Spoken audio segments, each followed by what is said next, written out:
Hey guys, it's Gus. And if you've been playing Neverwinter for any amount of time, you already know Neverwinter is a monster grind. When we first start, they throw item level at us. We can go to around 60k item level in just a couple days. And that's without spending a single penny and relatively zero effort. And then we hit the mother of all brick walls, where any small incremental gain to our character will cost us days and days of grinding. You want to take a companion from epic to legendary? That's going to cost you a few days. You want to take an enchant from epic to legendary? That will cost you a few days. And I think it's by design. Nobody paid a single penny for this game. It's completely free. And every expansion that comes out is completely free as well. And there's no subscription. When you download this game, you can play it for a decade and not spend a single penny. So how do they keep the lights on? By inducing us to skip or bypass part of that huge grind by going to the Zen market and buying stuff. And thank you to everybody who does that because you keep the game going for all the free to play players. But every once in a while, they throw us a bone. And that bone's going to be here in 2 days. And that bone is called the Protector's Jubilee. And it starts this Thursday. And this event isn't just like all these other events we see in Neverwinter. When you come here, you can see all the events. When you go to collections and go to events, we got the Jubilee, we got Summer Festival, Winter Festival, Masquerade of Liars, Siege, Day of the Dungeon Master, April Fouls. The list goes on and on. There's so many events in this game, and the vast majority of them are really, do the event for 10, 15 minutes a day, and at the end of the event, you're rewarded with some useless trinket that looks cool. Nothing that's going to help your character progression. But there's a couple events in this game that change that, that paradigm, so to speak.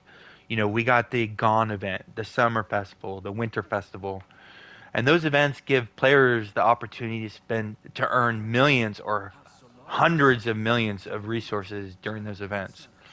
But there's a big downside to those events.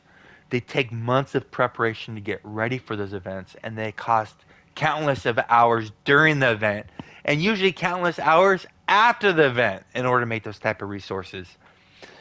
There's only one event that does not follow that suit, and that's the event that's going to be here in 2 days. The Protector's Jubilee is special because it's open to everybody. If you're a brand new level 20 character who just started playing 2 days ago, you can do this event. You can do this event just as good as somebody who downloaded this game 10 years ago who has 60 characters, all 100,000 item level. You can make just as much during this event as them. The only drawback to this event is it takes time. So when you log into Neverwinter starting this Thursday, every moment you're in Neverwinter, I would recommend that you're nowhere in this game except Whispering Caverns. That's where I currently am. And if you happen to have VIP to get a signpost, just to show you, it's Whispering Caverns. And I think you unlock this around, I don't know, 17 or 16 in the game. But when you do the event, come here to Whispering Caverns, and you're gonna see every single instance will be full. So right now, you look at Whispering Caverns, there's two instances, one with 6 players and one with three. Don't be surprised this Thursday, I'm on PS4 by the way, if there's 50, 60, even 100 instances all full. That's where everybody in this game is going to be. And I don't recommend, if you're logging in Neverwinter, to be anywhere else but Whispering Caverns. Don't be doing random public queues. Don't be doing Battle Pass. Don't be working on any campaign skinny boons. You can do that after this event because what you can earn during this event, you can't do any other time in this game, especially if you're a free to play player. Because this event is really easy. You're going to follow the merchant, and we don't know if they're going to keep it how they had it last year or not, but this merchant is just going to be walking around Whisper Caverns. You're just going to stand next to him. And every time you kill a mob that comes up, he's going to drop some loot. And every one of those loot's going to help you get stronger and your character stronger. He's going to, those protectors bounties that are going to drop are going to You're gonna open them and you're gonna get different stuff in them. You know, every one of them you're gonna get renown, which you can use to buy Elminster lock boxes, which are unbound, which is arguably the most important thing that sells in the auction house is consumables. So these Elminster lock boxes that you're seeing being sold in here, every one of these were attained during this event last year, basically. So you're gonna do this event. You're gonna follow the protector and you're going to get the protector's bounties. And when you get those protector's bounties, you're going to get wide ranges of stuff. But the three big things everybody's going after are preservation wards, coal wards, and insignia powder. You know, I have a little bit of insignia powder. This is what I have left over from last year's summer festival. But if you're new to the game, that looks like a lot. You know, 21,000 insignia powder. You know, I can go make 9 or 10 mythic insignias right now just with that. If you're a new player, 10 mythic insignias it sounds like, you know, the biggest uphill battle in the world. But this event, you can earn that type of resources. Uh, there's one big downside. It's going to take you time. If you want the Protector's bounties, you got to come here and follow the merchant. And the more you follow him, the more Protector's bounties you're going to get. Players were earning over 10,000 of them last year, which is around, you know, around 1,500 a day. And if you can get, I think, around 150 an hour, maybe 100 an hour, that's all.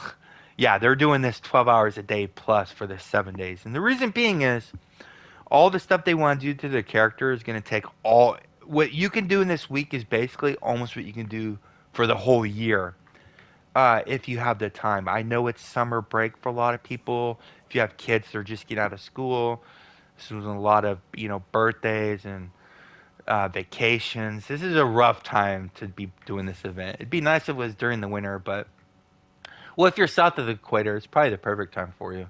This is a really hard time for a lot of people to farm, but take advantage of this event. I cannot stress how many resources you're gonna make doing this event if you grind it. And it's an easy grind. You just stand there. There's historically been two ways to do this event. You can just stand here and collect the loot, or you can follow the merchant. And as you follow him, you actually get more resources than somebody who's just standing there away from keyboard. Or you're gonna hear AFK a lot this week. There's a reason when you come here and you're gonna see the overwhelming vast majority of Neverwinter is gonna be logged in this zone and nowhere else because that's how big this event is. And newer players may not realize that. And by the time they realize it, it's gonna be like day 6 of the event. There are two new items that they're showing us in this year's event. If you go to collections, we got a new throne. Some people like that. When I get it, I'll get it for collections and then I'll delete it because I don't have any room for my inventory for it. And then we also got a new mount. That's this bad boy. He's gonna supposedly come out legendary, and it's really good. This may actually change the way we make our teams going forward for 10-man content.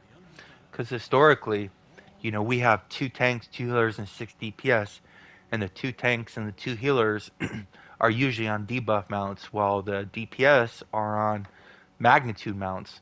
Well, we may have one of the DPS use this because the damage this provides to the group may actually be more than the one 3,000 magnitude mount power we're losing. We got to do some math, but it's looking very positive, like it might be, especially if you're bringing in, you know, a newer player into the content who may not do that much damage.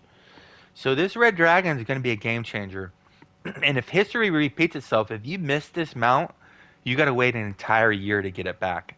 And chances are this is going to be a super easy mount to get. I mean, really easy, so everybody's going to be able to get it. You don't want to miss this mount power. The uh, the chair is purely for cosmetic, purely for collection points. This mount's kind of a big deal, but this event is not about this mount. If you need resources because you want to make another character and get that character leveled up, or you want to improve your current character, this is where you want to be. You can do random queues all day long for your 100k rough AD and get nowhere in Neverwinter, or you can come to this event and grind the hell out of it and make gargantuan improvements to your character. It's up to you. But I'm recommending if you're a free-to-play player and you want to get your character leveled up now and not next year, you got to do this event. It's that big of a deal. If you have any other insights, please comment below. Stay classy, Neverwinter. See you soon.